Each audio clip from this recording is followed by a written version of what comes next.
Right. Tap, tap, tap. Oh, it's a bad start. Okay. Right. Killing some time on a Sunday because why not? What else am I going to do? Let me just unplug this. Yeah, there we go. Right. I can't hear an echo of myself now. That's much better. Right. So what I did this week. Maybe this week.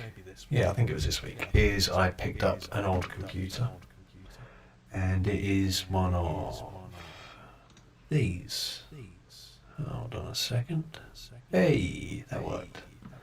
Yeah, it's one of these. A Macintosh SE from I think 1988. Yeah, so I've had it sat there for a couple of days and turned it on. It works, kind of. So yeah, this is the one here. This is the one I got. Fuck off. Right. Yeah, this is the one. So made in 1988. The one I've got's got a bit of a wobbly screen. The borders, sort of like the horizontal. The horizontal size sort of jumps about a bit, and it makes a god awful whining noise, and the hard drive sounds like a bag of bolts, but it starts up, it works, but the floppy drive is utterly, well, it's gross. So there's the floppy drive there. Disassembled it today, discharged the CRT, which was a fun experience involving comedic insulating gloves. Yeah, so yanked out the floppy drive without killing myself. CRTs, even when they're turned off, they can hold about 10,000 volts. So you really don't want to touch the wrong bit. I think there was a picture back here, wasn't there? Let's have a look. There's got to be a picture of one in of the guts. There we go. Yeah, so this is what I've just done earlier today. I took the back off, disconnected this thing, which is the spicy 10,000 volt bit. You have to discharge that to ground using a cable and a screwdriver. Then once that was unplugged, there's the hard drive there and the floppy drive's underneath. So we've removed that, and that's where this came from, down there. Yeah, so we're gonna take this apart and give it a clean. What it does at the moment is, let me just flip back to here. Okay. Yeah, so Mac floppy drives are not standard even for the era. So it's got a mechanism that's meant to kind of draw the disk in when it gets to there, which isn't working. There's also an eject mechanism where it will, the computer itself can eject it. You don't push the button, you eject by the finder, you hit Command D, whatever, and the floppy disk comes out on its own. There's a little motor and a mechanism that does that. But as you can tell from the difficulty I'm having here, this is a bit fucked. So done the dangerous bit of extracting it from the machine, which I didn't do on camera because I didn't get electrocuted live on Twitch. Probably would have got my channel suspended. So take this out of the bracket. There we go.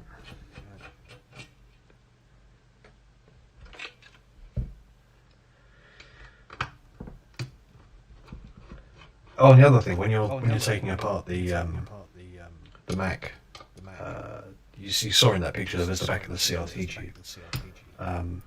They are, especially after what 30 odd years, they are quite fragile.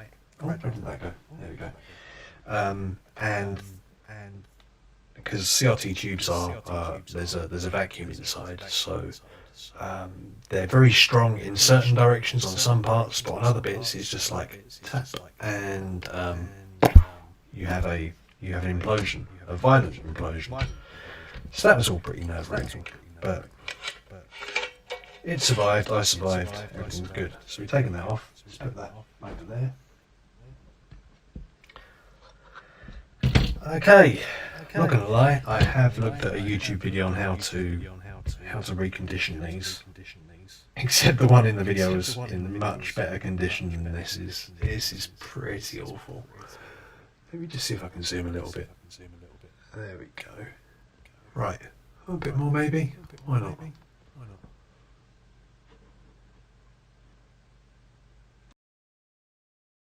Okay. So what we've got here is a lot of rust, which I don't have anything to treat that with, but I know it's there now, so I can get something later. I think it's only on the edges. It's not.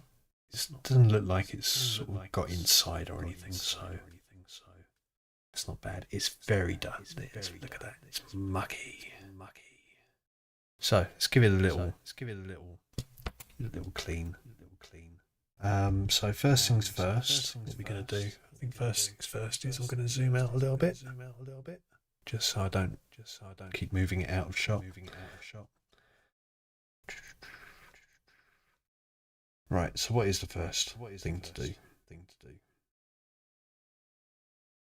From what I remember from the video, there was we need to do something around here to trigger the mechanism. So when a disc goes in, what should happen is some combination of levers gets pushed, and this moves down to grip the disc, and the heads get lowered onto there. So let's see if we can trigger that. Yeah. Okay, we push that way. And that goes that way. Oh, here we're going. Did that go? No, that didn't go, did it? Let's try that again.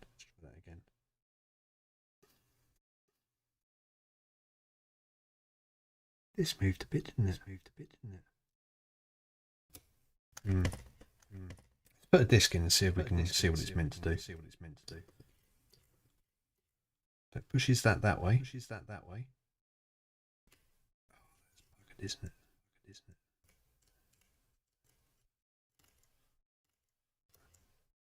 That's buggered. Let's try pushing the... Right, okay.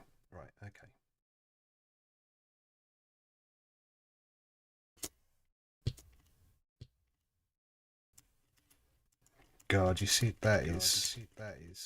Yeah, there's... All this should move really freely. It just isn't, is it? So... Well, let's get it to close as best we can.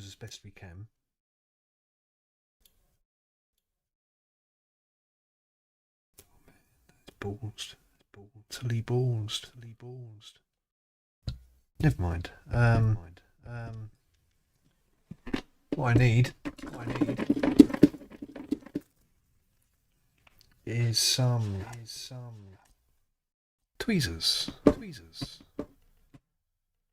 let's unhook. Spring.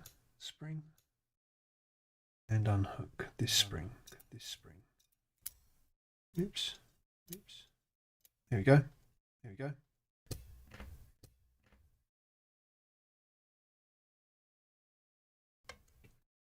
Ink now.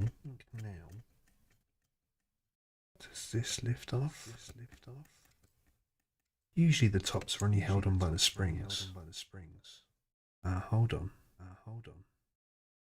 Yes, the heads. What should have happened is the head should lower, which gives us a bit of space to bring this up. But where the mechanism is so ratty, we're not getting the space we need to be able to lift this off. This is bad. It's really bad. Okay. So what we've got here is there we go. This little bit of plastic here that raises the heads up and down using that little tab there. So I'm going to remove this plastic part, which will hopefully allow us a few mil to lift this off. Yeah, let's see how that goes. What we'll do actually is if I remove the eject mechanism. So this is the motor. This here is the motor which drives the drives this gear here, which moves the heads backwards and forwards. Not going to remove that yet, but then there's another motor here which isn't on most drives, because what this does is it drives the eject mechanism that pushes the disc back out. PCs wouldn't have that, but Macs have always had their own sort of self-ejecting floppy drives. Let's take that out, which gives a bit more space. We just got creating some gnarly shadows here, aren't I? Let me gnarly. Who the fuck says gnarly? Oh, no, get out of the way. Right, pop this off. Wrong screw head. The right screw head. Downsize.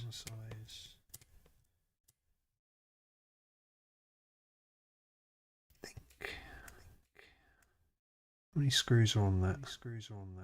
Just one. Oh no, there's one there as well.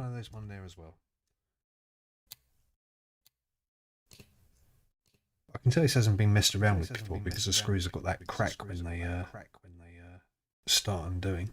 Right, so one of these, that's the one I need to disconnect. It's a bit. So the eject motor's here, and this is, there we go. Right. That doesn't look too bad, does it? Cool. Okay, we'll pop that there.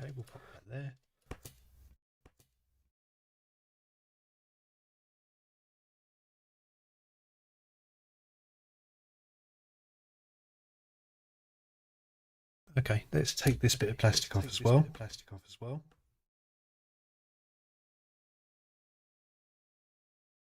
It just slides off. It's meant to just slide off.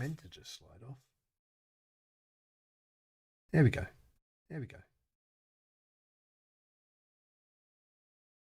Cool.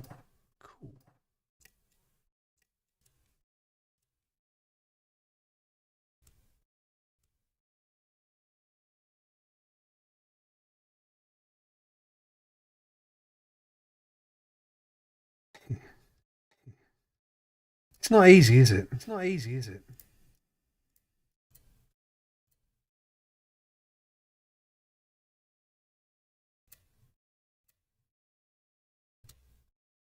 What are we stuck on?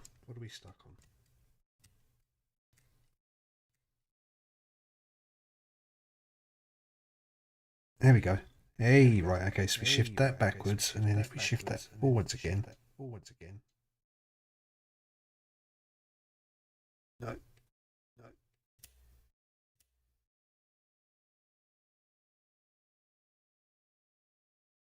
Come on, you asshole. There we go. Hey, look at this. Nice. So that is pretty unpleasant. These bits here should all be greased, and they're not. Well, they were once upon a time, but they're pretty nasty. Let's pop that there. Spindle motor. I know that this floppy drive does read and write discs. I've formatted a floppy on this, so it does work. It's just the whole eject and inject. Yeah, inject's the opposite of eject, isn't it? Yeah. Okay.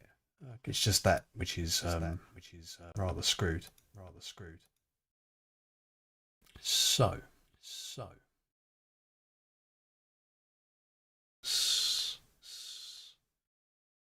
There's the heads. We'll clean those. We'll clean that worm gear as well in there. And then we'll clean the heads. And this is pretty unpleasant. Right, I think this bottom part comes off.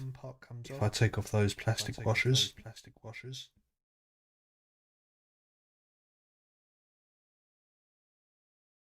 there's a YouTube channel called Brackus Creations, which is an Aussie guy who does a lot of work with old Mac SEs and Mac Classics and whatnot. So I'm basically following his procedure on how to do this.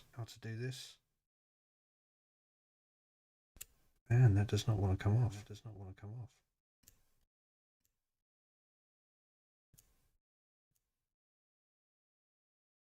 Because I want to leave a bit of adventure for myself, I did watch the YouTube video, but I'm not consulting it during this unless I get really stuck, because it's nice to try and figure these out yourself, even if you have had a bit of help to get started. Well, I'll tell you what, his came off a lot easier than this. Maybe I'm just being a bit gentle. Let's give it some welly. Hey, that's what was needed. A small amount of welly. Too much welly. Just enough welly.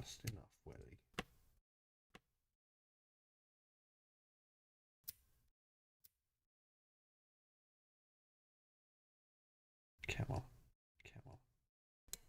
Release. Yes. One more. There we go. This part. Yep, there we go. Lovely. What I'm gonna do is just start cleaning round here, I think. Bit of isopropyl. Is this light helping, or is it just making things worse? It's kind of just making things worse, isn't it? Although now I can't see. You can see fine, but I can't see on here.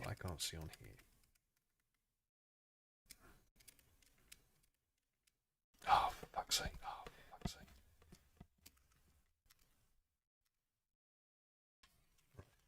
Little spray.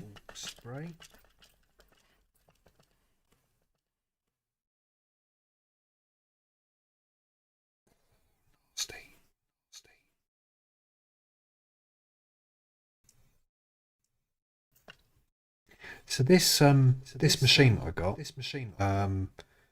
yeah, it didn't start up to begin with, and it was sold as not working. Wouldn't boot. So I got it, and I fully expected it to be some proper breakage, something that would need capacitors and all this kind of stuff, and replacement parts straight away. But then when I got it plugged in, it did actually eventually. Well, it started booting up, and then gave the what these Macs do is if they don't find a bootable drive, they'll give a sad face icon on the screen. It was doing that. And making a god awful noise, really horrible noise. But I thought it was already doing better than I thought it was going to get. So I just sort of left it for a bit, and I think having a bit of juice to some dried out old capacitors and a bit of warmth and bit of movement, the hard drive actually did eventually start working, and the machine booted, and really fun actually. This is the first old computer I've had this happen with. It had all of the files intact, and you could have a little click around and see what was on there. And it turns out this machine was used by a telemarketing company. So they sold technology to do things like make automatic phone calls. I think robocalling is what they call it in the States. We don't call it that here. It doesn't really happen here much.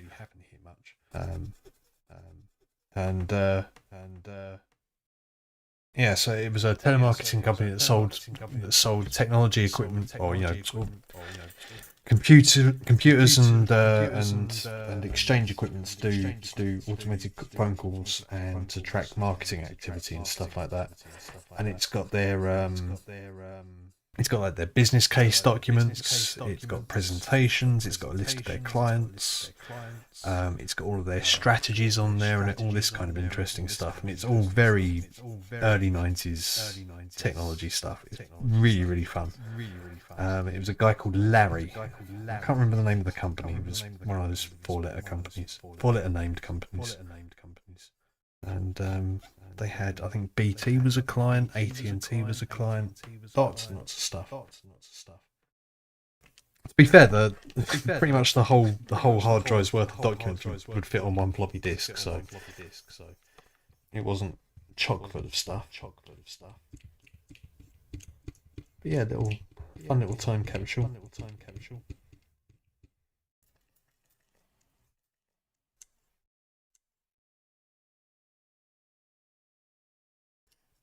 That's not in bad nick. The actual spindle itself is okay.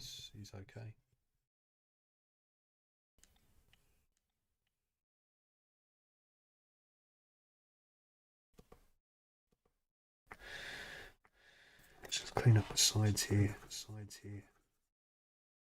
Around these posts there probably would have been some grease once upon a time, but it's long since dried up.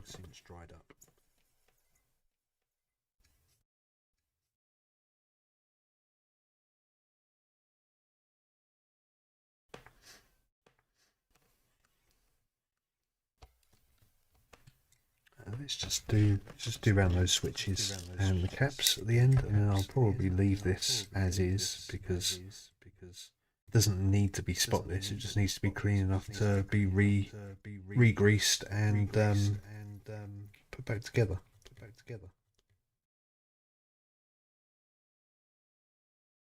Squeaky.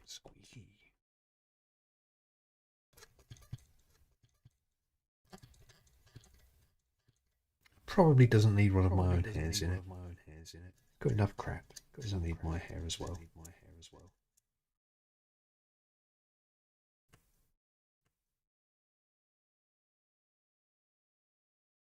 So these here are little micro switches. And what they do is when a disc is inserted, they'll line up with well, this is the read-write hole. Anyone old enough to remembers if you want to stop on a write protector disc, you flip that little notch back. So this one here is to indicate that this is a high-density disc, and this is a high-density drive. So if I line up that with that, let's just move that head out of the way. What will happen is those pins will line up. That switch isn't pressed, which means it's a high density disk, and then that one there indicates that it's write protected. If that was pushed, that would be there. Now, what the Mac drives have is an extra long thing here, which just detects to say, yep, there's a disk inserted, because the Mac cares about whether or not a disk is inserted, whereas PCs kind of didn't back then anyway.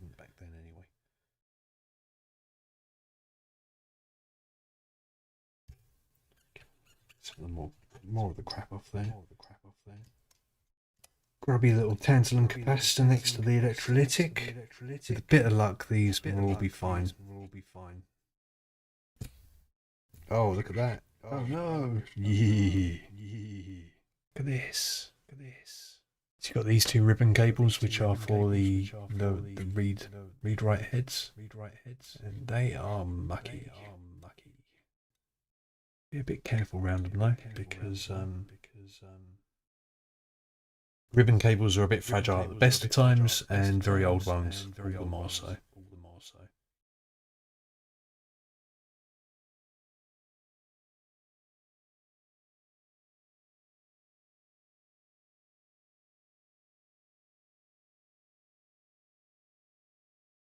Cool. Okay, I'm just going to pop that there and give this a little bit of do need to get a rust pen because what I need to do is cover that in some stuff to prevent it rusting any further. But it's probably not gonna. It's not gonna get much worse in the next few months. So just give that a bit of a douse.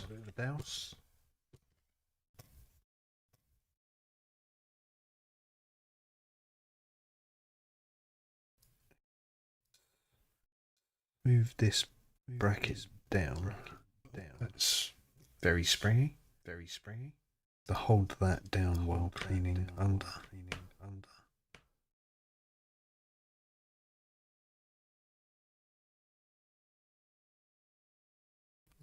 Look at that. Bolting. Yum.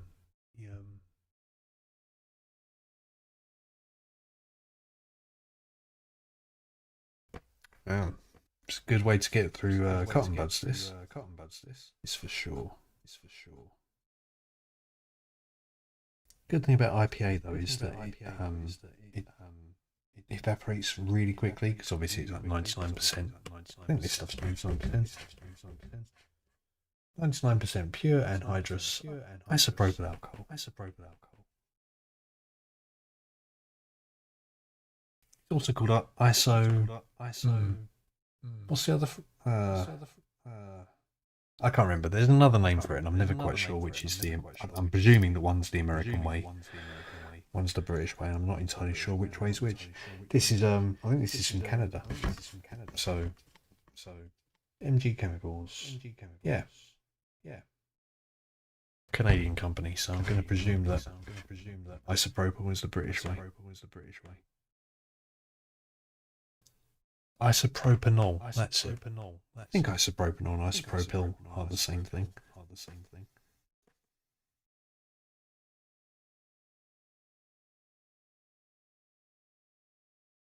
This is a lot of gunk.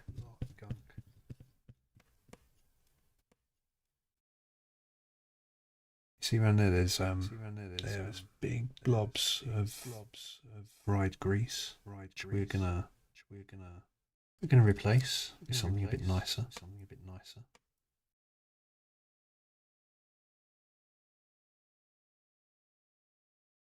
There.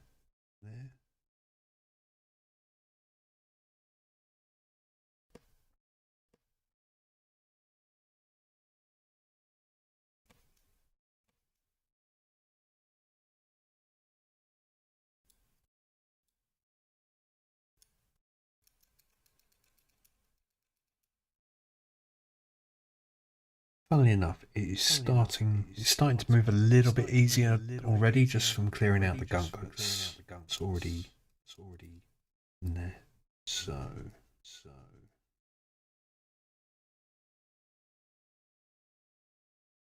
that's good. I don't know why there's so many moving parts. It's crazy. You take apart a floppy drive now because you can still get like those really cheap, nasty USB ones. You take apart one of those now, and there's just basically a couple of parts. Most of it's plastic. Whereas this guy, what?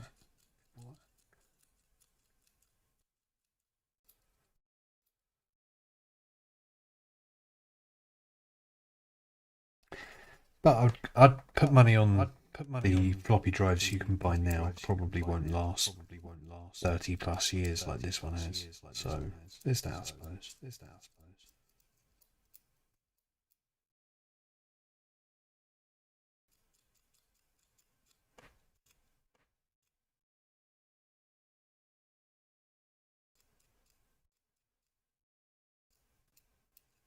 Right, let's just check this around here. It's clean under that.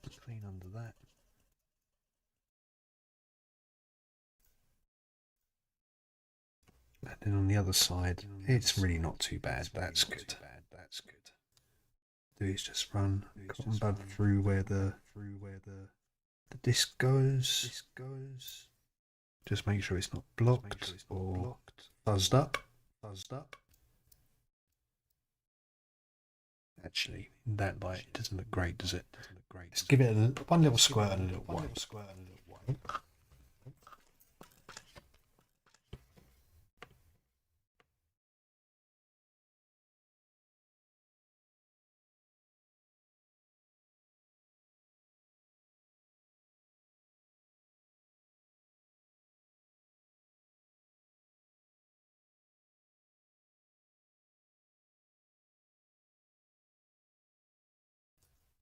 Makes you wonder where this was stored to manage to rust like that. Oh, hello. Got more of this coming off. Even more. Much dirt. So much filth.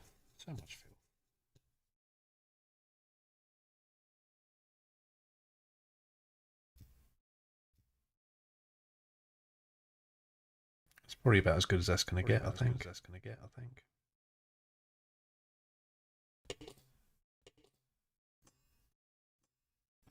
Okay. Oops. Shouldn't be too bad. Move that disc out of the way.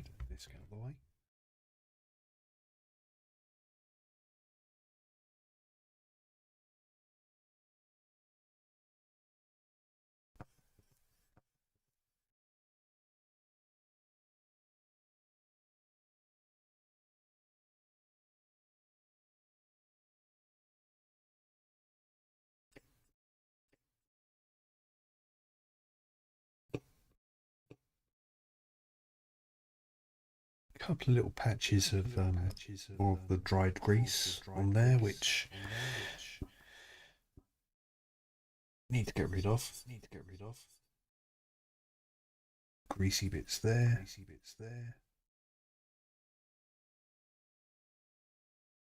Okay.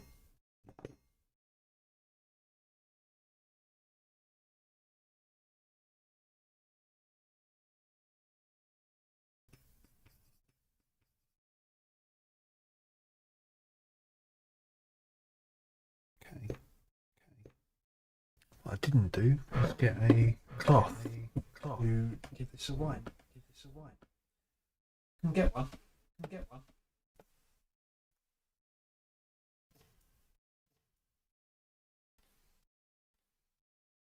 Go.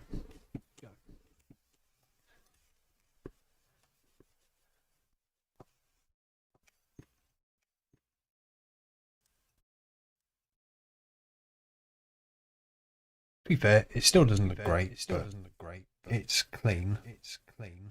And it's kind of all we need to be able to put a bit more. To freshen it up and get it working well.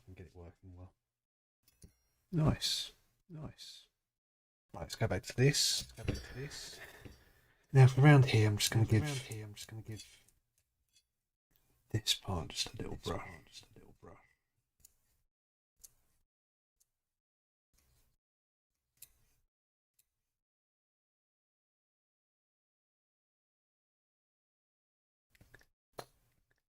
What I'll do is let's take.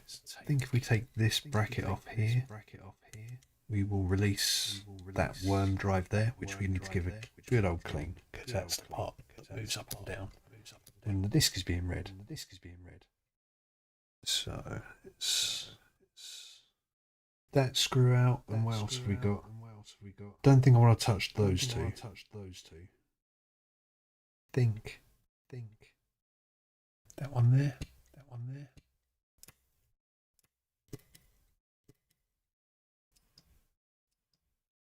Yep, that's the stuff. Right, let's just unhook that. Hey, that was easy. And then like this.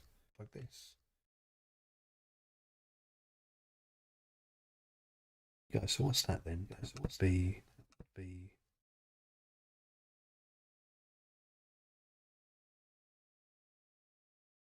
okay. So when power first gets turned on to the floppy drive, you probably heard it. You hear the drive sort of go. It's my bad impression of a floppy drive. Yeah. So what that's doing is it's kind of zeroing the position of the floppy heads, and you can see that little plastic tab there. That actually slides beneath a sensor there. So that plastic block there is a light sensor, and when that moves underneath, that's when the drive knows, okay, my heads are at that position. So when you turn this on, it would go like that, adjust, and then go back to there, and you go, okay, so now I know where position 0 is. I know that every movement X amount takes me to a different track on the disc. So that's good. That looks clean as well, but I'll give that a little spray anyway, just in case. So this is our motor. This is the thing that pushes those heads backwards and forwards. You'll see. Yeah. So you see that horseshoe-shaped thing there. That sits around that screw. So as this motor turns backwards and forwards, as this motor rotates clockwise and anti-clockwise, it will push that head backwards and forwards. So obviously we want this to be nice and clean and to work well. So I'm just going to go and get some more cotton buds because and bin those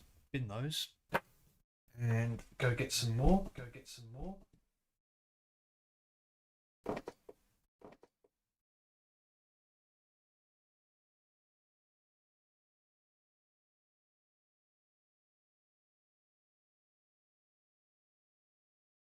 Tried using cotton balls once for this, and it was a really bad move. Because just ended up with cotton everywhere.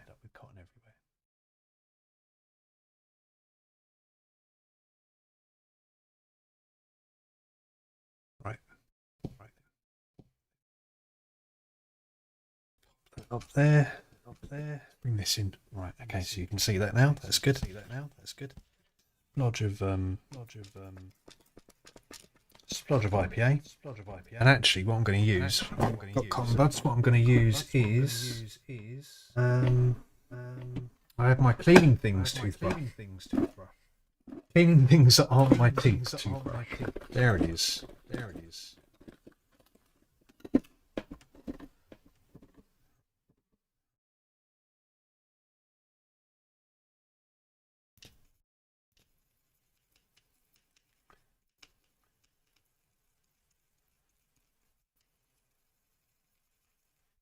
How easy does that turn? Oh, it turns really easily. That's good.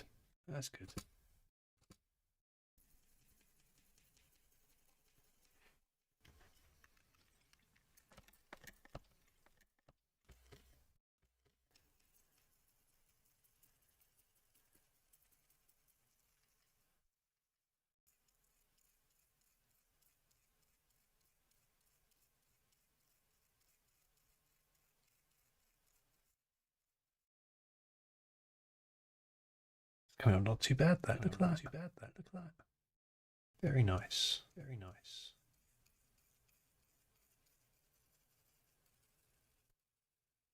Get the bracket a little brush while we're here, eh? Why not?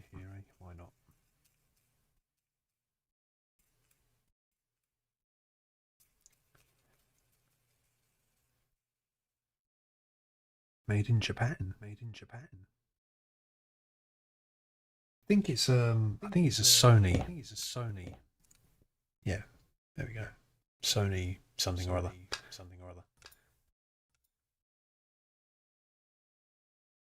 Because if my trivia memory is correct, I think Sony invented or co-invented the 3.5-inch floppy disk.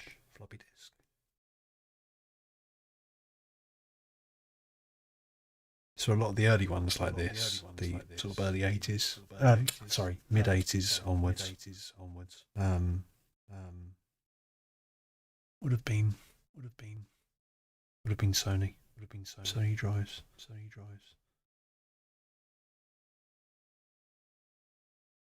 Cool.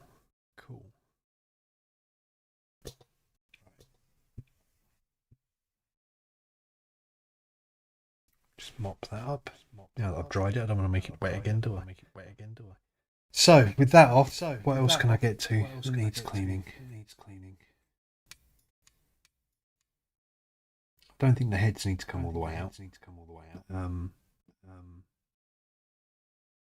Will do is, as I've got my toothbrush out, which I must admit I'd forgotten about. Just give.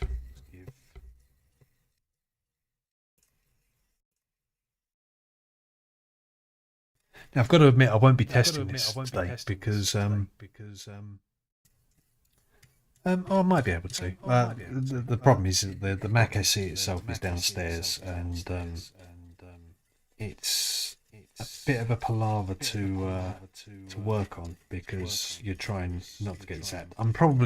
I know I'm being massively overcautious, but I'm under strict instructions from several people not to get myself killed. So. Plus, I kind of wouldn't want that. I wouldn't want that to be the way that I go. Zapped by a old computer. I mean, it'd be fitting, but wouldn't be great.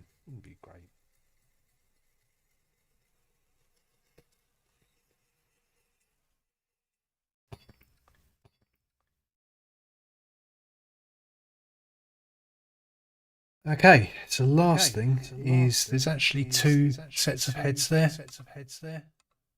Sorry, get a bit of light on it. There we go. You've got a set at the bottom and a set at the top. That's because this is obviously double-sided drive. So what I'm going to do is just get. Oops. Just get that nice appropriately.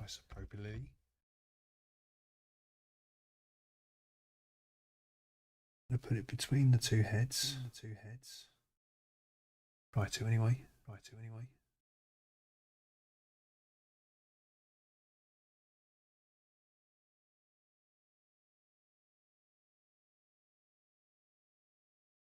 Do. They were actually pretty clean to be fair. So fine.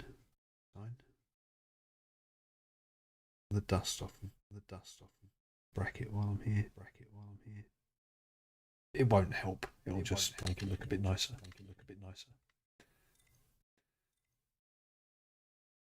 That's pretty gunky.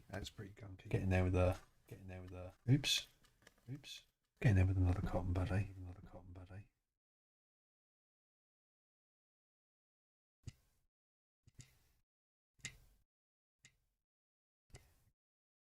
So I mentioned the YouTube video that I watched to find out how these work. What I didn't watch was the how to put it back together again, because I thought I'd figure that out myself. I mean, I'm guessing that putting it back together is just do the disassembly in reverse. It usually is, but sometimes it isn't. But if I get stuck, I'll just fire up that video again. Right. So that's something else I might want to clean. Is that little horseshoe? Yeah, let's do that, because that's going to be taking a bit of lithium grease when I reassemble. So we might as well make it clean while we're here. Oops, I've just doused the top of that as well. Never mind. Look at that. Coming off. Because again, this is a moving part, this is another bit that would have been well and truly greased up on the factory. And what tends to happen is it just accumulates crap over the years, and then the grease hardens and stops being greasy.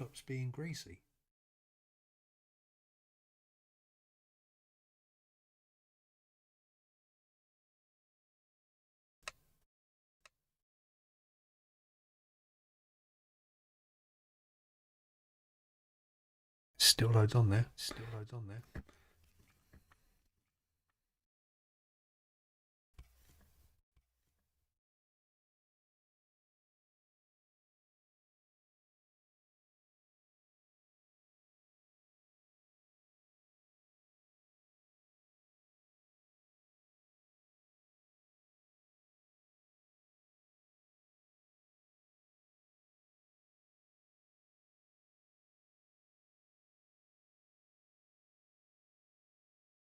I think that looks better. Not spot this, but it's better by far. Just going to try and get any bits of cotton out as well because oh wait, hold on, there's a load of gunk there. I have to get the toothbrush on it just gently.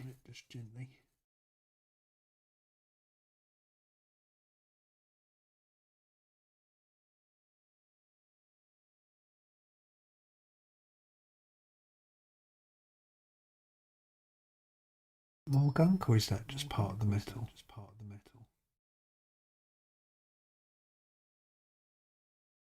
It was indeed more gunk. Okay.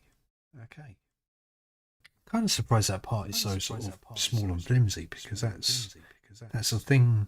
The thing what pushes this up and down. So I'd have thought that would have been a bit more, bit beefier, but no. Oh, yes, while I'm here. That's that zeroing out sensor I mentioned. I think that could do the little wipe.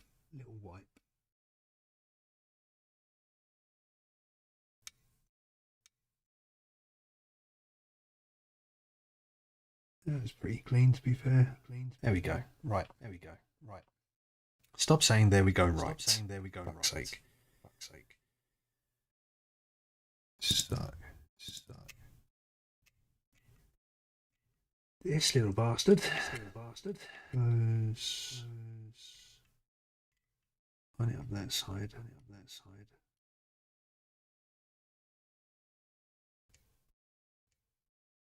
No, I think that's us.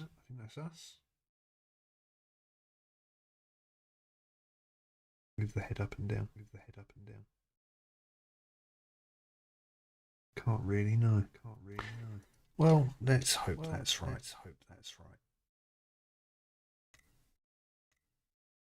Putting the head there.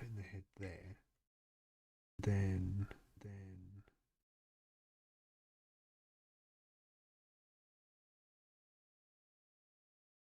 No, I don't want to risk breaking that. Let's not force it. What I'll do is I'll put it back to the zero position. Put it back to there. And then.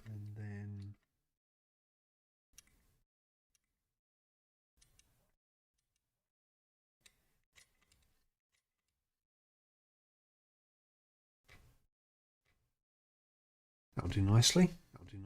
Alright, there's my two screws. These are they.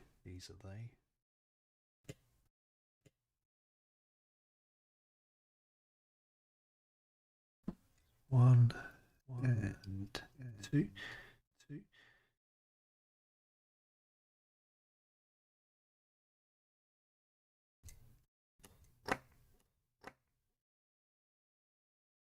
Okay, so the heads are level. Got a little horseshoe over the worm gear there. It's in the groove, which is good. And we need on there is a bit of grease. Now, shit.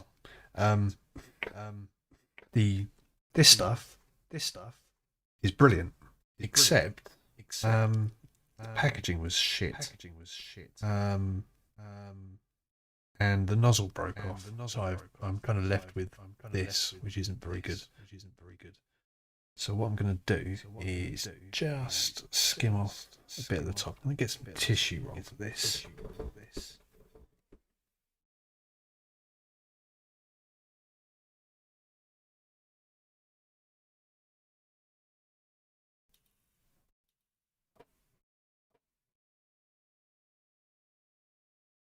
Because it's a little bit gross. Just going to take off some of the. There we go. Because unfortunately, this wasn't airtight. This seal. So I should probably just bite the bullet and buy some more, really, shouldn't I?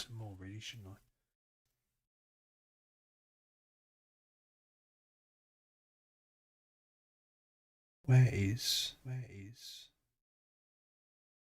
Going to take a. I'm not going to use a cotton bud. I'm going to use tweezers because I don't want to get fibres stuck inside the grease. Oh. First thing I do is get it in the wrong place. Let's only use half of this.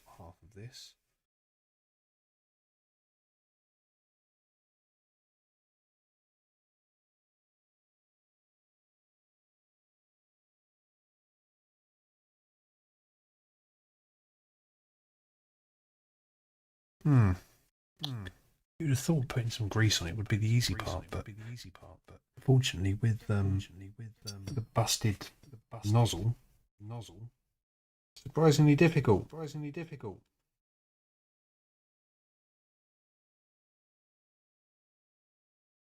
Would just a good old fashioned pinky finger be best, I wonder?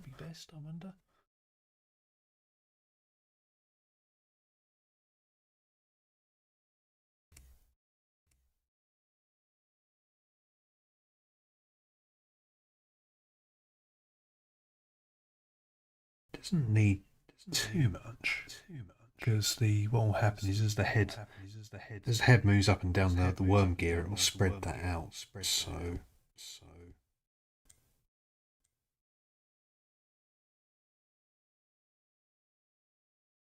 think that would probably be enough. Yeah. What kind of power connector does this have? Because I don't think it does have a power connector. So so it must have power on those on the data pins, or on what would ordinarily be the data pins. Because what I was just wondering is, if I could power it up outside of the Mac. Just verify everything's connected and working, but I don't think that's going to be possible. Fulch. Never mind. Okay. That's back on. Oh, let's not forget to plug it in. Plug it back into its little connector there. Is that the right way round? Is that the right way round? Convinced. Oh yeah, it is. Is it? Usually these will only go in one. Yeah, there we go. It's got little notches. Sorry, I've moved it out of the camera. There we go. It's got little notches to show where that should go. So that is definitely the right way. Good.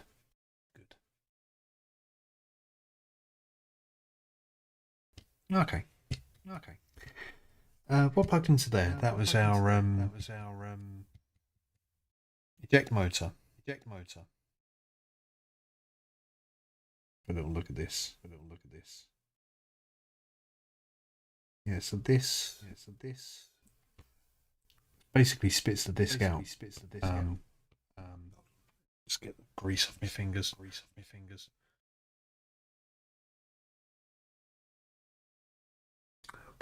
Quite interested to see what we find in here.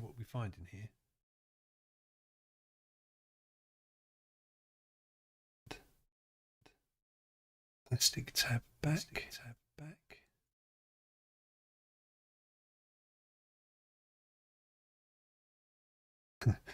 Tricky.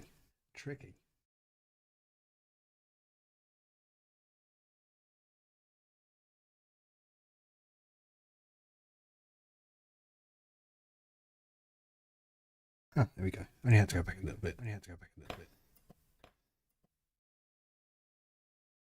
Well, you don't get many cogs in computers these days, do you? Apparently, that cog there is the one that falls apart. So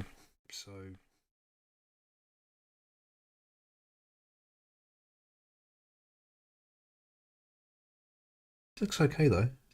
No.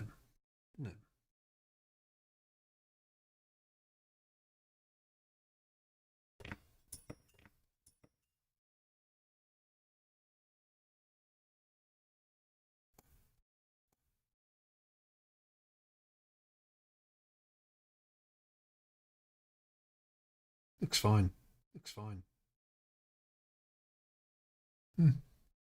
Oops, sorry.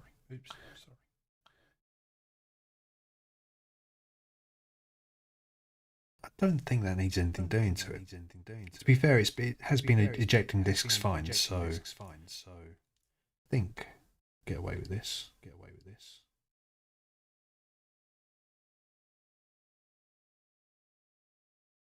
Pop that under there.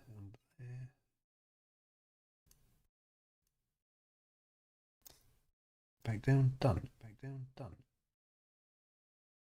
Leave that off for the moment.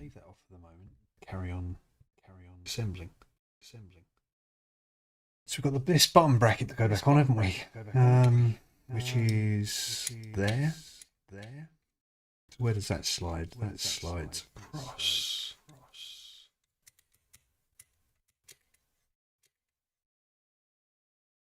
Do you think that would need oiling? Greasing.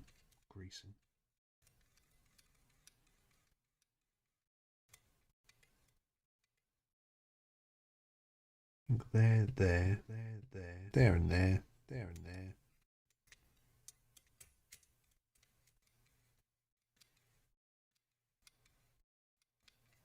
I don't want to put much on because I don't want to risk getting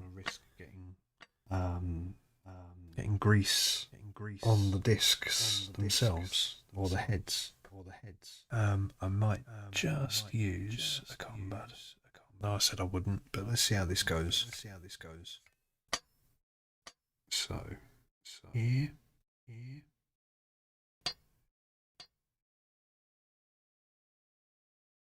Pin as well.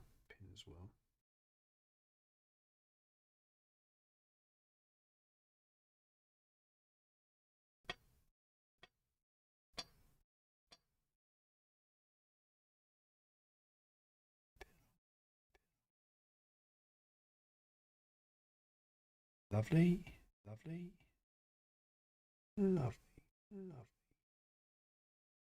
Cool. Just a smidge.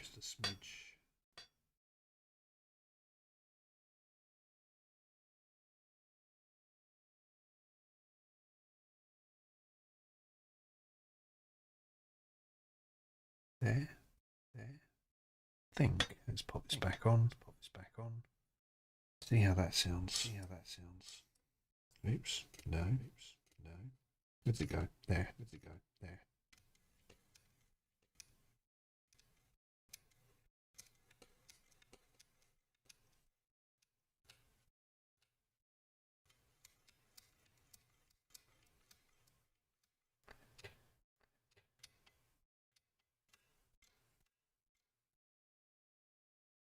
I'm not good. I was considering putting some there, but I feel like that's a bit too close to where the disc's going to be.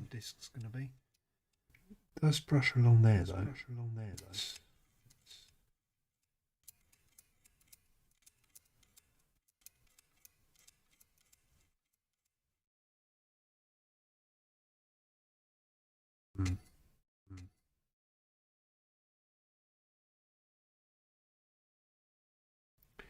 Around these pegs. There was so little left of the original that not entirely sure where it was and where it wasn't greased. So I might just have to live with the first few floppy disks I put in this coming out. A little bit greasy. It'll be fine.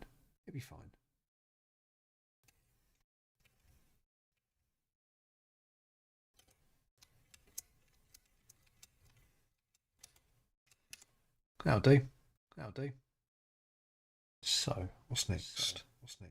Our little grommets.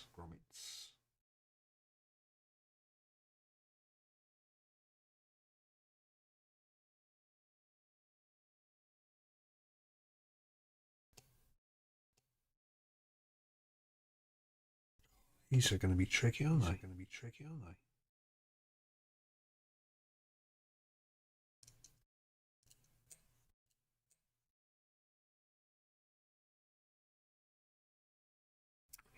Them down from two sides with the tweezers.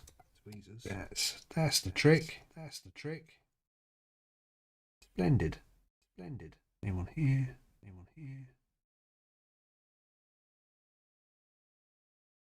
No. Go.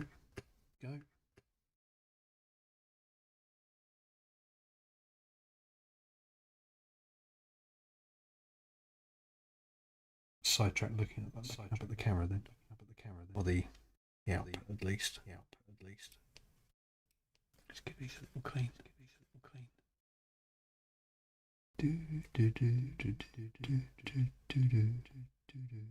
Oh, no.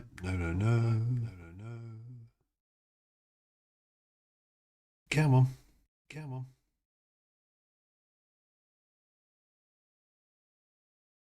No, you wanna. Go back home.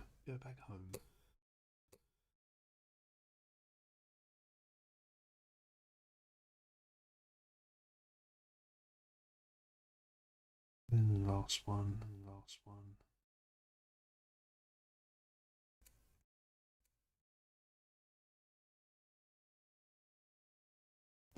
Splendid.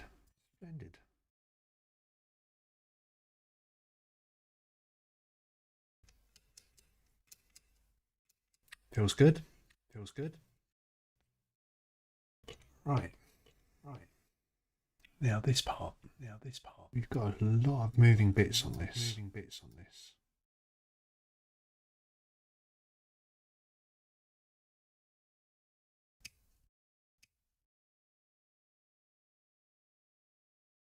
So it contacts there,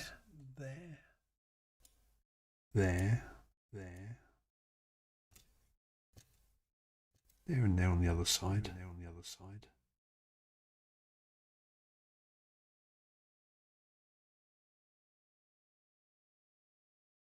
Got all of this gubbins here, which fairness doesn't feel too bad. We haven't got anything especially of note there. That moves really freely. What was the other bit? This bit.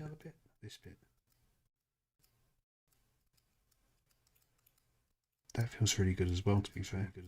Stop saying to be fair. Might put a little bit on there, underneath that, but I can do that after it's fitted, so...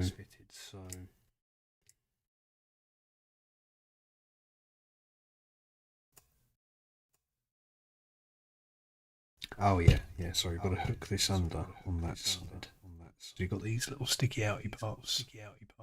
So we're going to hook this underneath there. And then we've got to give this a wiggle, haven't we? Yeah, that's the stuff. Look at that. Perfect. And before I forget, I'm going to reconnect these springs. Am I missing something? No, all I've got is the plastic pole which goes on there, and 2 screws for the eject motor, and the 4 screws for the outer case. Cool. Okay, it's just worth a check because I've put something together so many times before going, oh shit, screw just to go on a certain thing. And the other side.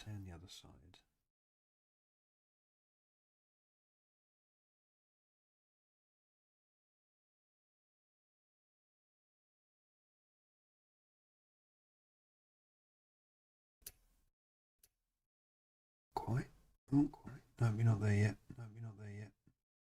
That's it. Okay, starting to look a bit more like it should do.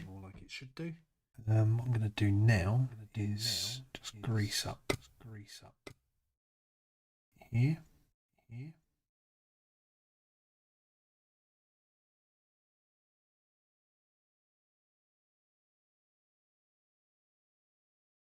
We can afford to be a little bit liberal around this part because it shouldn't go in contact with disc or the mechanism. So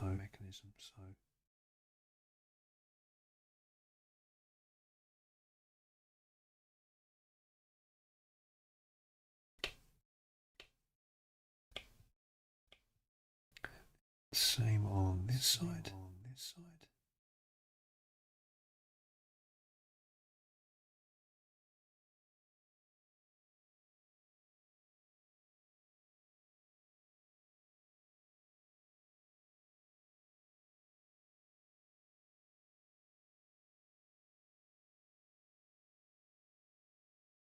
Like I say, it shouldn't be too much of a problem being a bit more liberal around this part.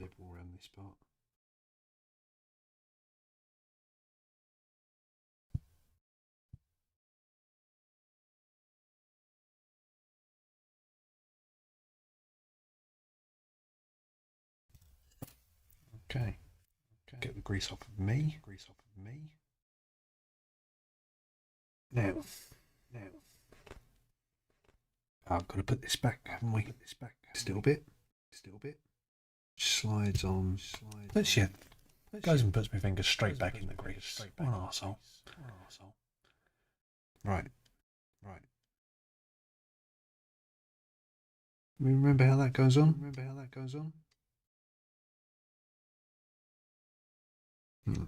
How does that go on?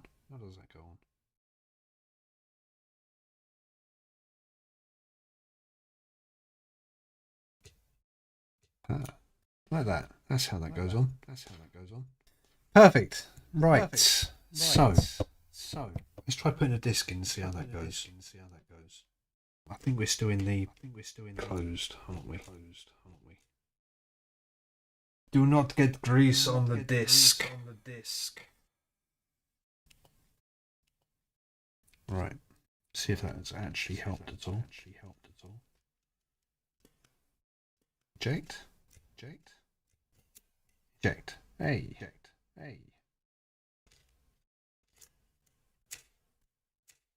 Snappier. That went straight in, didn't it? Superb. Cool. So. Fucking hell, look at that. So right at the beginning, you saw when the disc went in, it just kind of didn't do very much and just sort of squidged up against it. And now we've got something that actually looks like a proper floppy drive.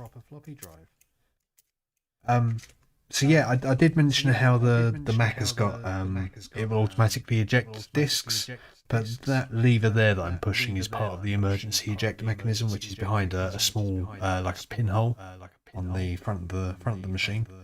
I'm not quite sure how anyone would have used that, because that needs a hell of a lot of effort to push. Well, it takes a lot more than you get through pushing a little needle or something through a hole. It's not like a reset switch on the back of your router.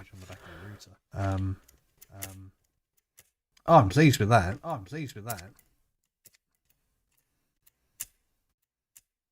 That is excellent.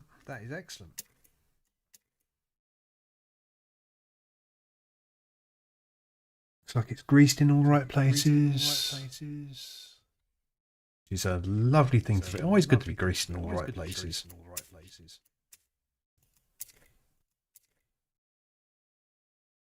Going to put some along there, wasn't I? Let's do that as well.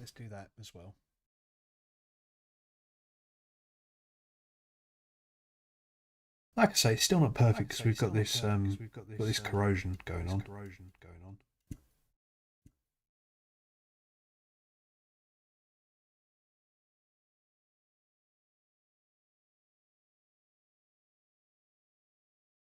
A lot better than it was. By far.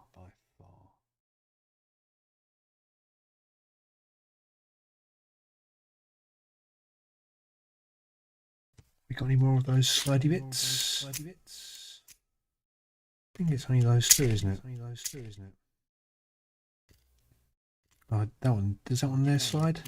No. It's just that part there, isn't it? Cool.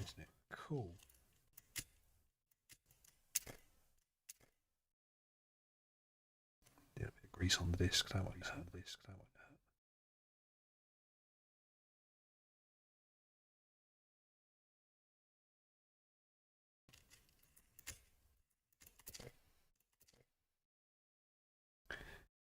Okay.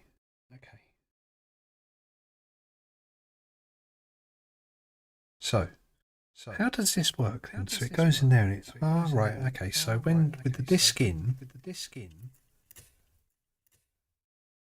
that motor turns and does what? Very clever. Very clever indeed. So I'm going to presume that the way that works means that I'm going to have to. Oof.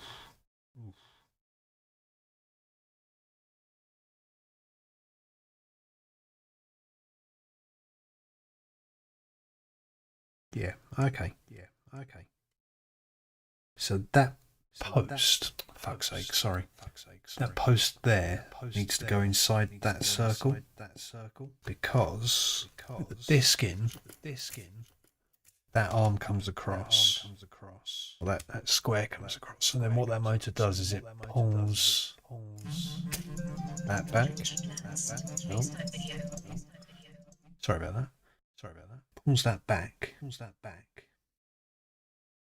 So let's install this back in.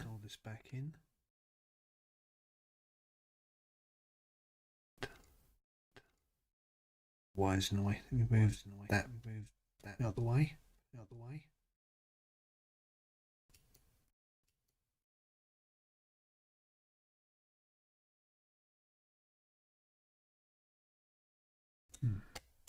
There we go. That's it. Still feels like I think this wire might be meant to go over the top. That one. Yeah, it fits better that way. Okay. So we'll pop these two screws back in.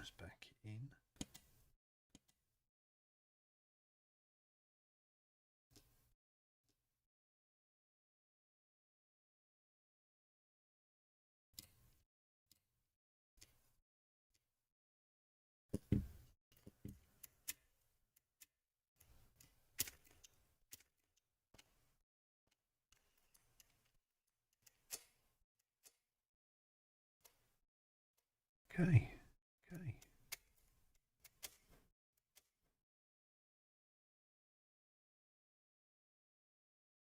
Yes. Very nice. Very nice indeed.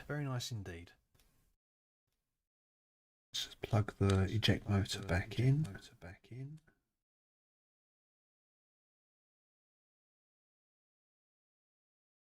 Easier said than done, it would seem. Right way round. Yeah, that's the right way round.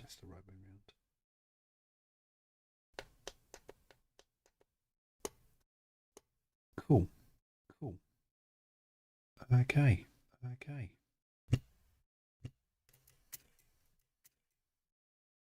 Lovely. Right. I just need to put it back into the external case and give it a try. I might pop it into the Mac today just to see, because I'm very curious about whether or not that's made it work. It'd be lovely though if it had. Although I'd have to discharge the CRT again, which I don't want to do because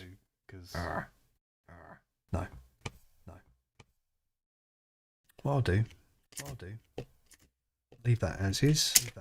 Call that a job, and carry on working on the rest of the Mac, which is going to involve a full recap of the analog and logic boards, which is a bit of a mission. But what I need to do is need to find out. So these Macs have got several revisions of circuit boards. So let's bring this back up. Where is it?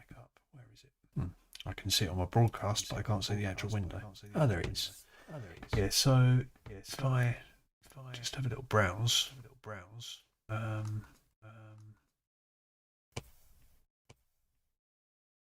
Actually, I've got it right here. So this is the logic board for. Let me just switch back. This is the logic board that's come out of that machine, and let me just stop zooming as well. So we've got 68,000 CPU. Got a custom Apple chip. We've got a bunch of other logic support chips. One of which is the SCSI controller. I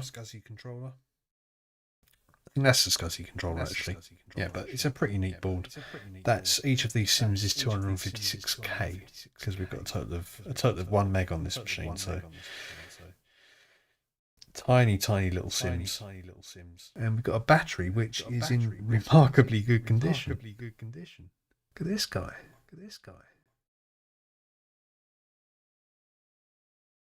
Probably flat as a pancake, but it hasn't leaked. That is incredible. I would have expected that to be utterly corroded. I think it's best before July 1990. Might pop that back in just for a sec. Or just until I get a replacement, actually, because I'll need to do that. It's actually a really neat little board, isn't it? Crystal. Got an expansion port there. Processor direct slot. No, it's basically just hooks an expansion direct into the 68,000 bus. We've got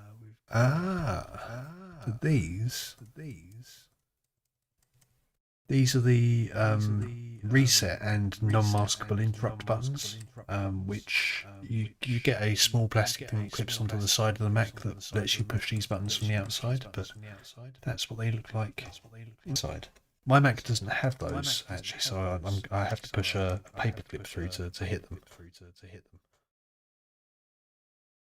What's that? Is that jumper, or is that? Oh, I think that's the speaker connector, maybe. Doesn't look like a. Usually those sorts of things are little JST connectors. But it could be. Could be the speaker. There's no other interesting configurable bits. Caps look okay. Oh, I don't know actually.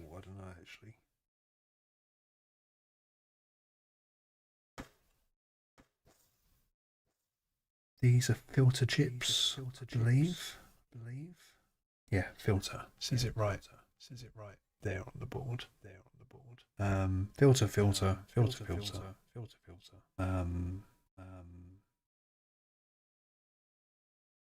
I don't think we've got any. There's no surface mount. Oh no, there's the speaker connection there. Yeah, I knew it wasn't that. So I have no idea what that is. Probably a test point for something. J16. Have a look at what J16 does. Unmarked. Oh no, it is marked. It's just very faded. Crystal. A couple of voltage regulators. RF chokes. Caps. So if I do come to recap this, which I should do before I fit it back again. 2, 4, 6, 7, 8, 9, 10. 10 caps. It's not going to break the bank, is it? 2, 4, 6.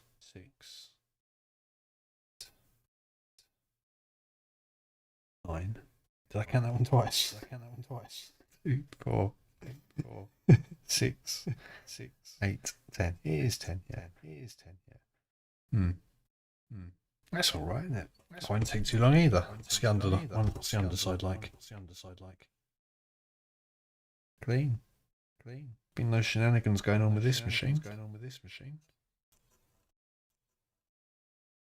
I/O ports. We've got two ADB sockets. That's keyboard mouse or keyboard mouse. Either way around.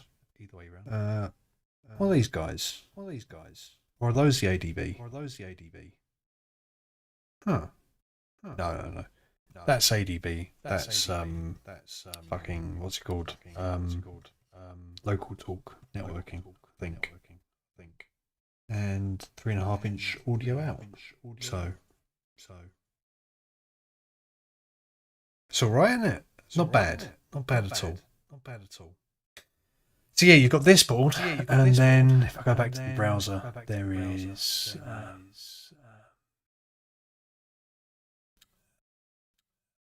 is also the analog board.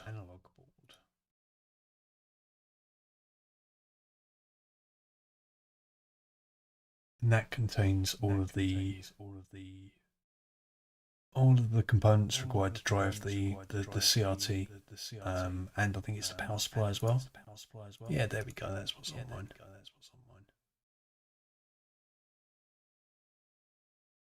That's a hell of a lot cleaner than my one. Yes, floppy drive sits there, hard drive is up there. That's really nice actually. They've done that well. It looks clean. That's the bit you mustn't break ever. There's the battery we just took out. Yeah, so this is the analog board. Got that's the flyback transformer that is the deathly zappy one. We try to not touch that. Really? Is that all there is up there? Bunch of caps in the. I'm going to bookmark this page. This is great. Yeah, actually, mine looks nicer than that. Oh, got the signatures.